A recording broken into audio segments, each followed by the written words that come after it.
நீங்க பார்க்கறது ஒற்றை காலில் இருக்கக்கூடிய காகம். இந்த காகத்த சனீஸ்வரன் வந்து சாப்பிட்டதாகவே உணரப்படுகிறது.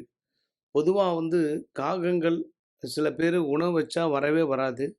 சில பேர் உணவு வச்ச உடனே சாப்பிட்டுச்சுன்னா, உங்க முன்னோர்களுடைய பரிபூர்ண ஆசீர்வாதம் இருக்கு அப்படின்னு அர்த்தம். நெறைய பேர் இந்த மாரி அதிசய காகங்கள பார்க்கறதே பெரிய விஷயம். ஒற்றை கால் காகம் சனீஸ்வரன் சாப்பிட்டதாக பல மக்கள் இன்னைக்கும் நம்புறாங்க. பல மக்களுக்கு பல அற்புதங்கள் இங்க நடக்குது. நெறைய மக்கள் இந்த ஒற்றைக்கால் காகத்தை காண்பதற்காகவே வெயிட் பண்ணுவாங்க. அதாவது முன்னோர்கள், உங்களுடைய பித்ருக்களுடைய பரிபூர்ண ஆசீர்வாதம் இருந்தா மட்டும் தான் இந்த காகம் உங்க கண்களுக்கு தெரியும். இல்லாவிட்டால் இந்த காகம் உங்க கண்களுக்கு தெரிவதற்கு வாய்ப்பு இல்ல. காகங்களை வைத்து ஒரு மனிதனுக்கு சில பாவ புண்ணியங்கள் தீர்மானிக்கப்படுகிறதாம்.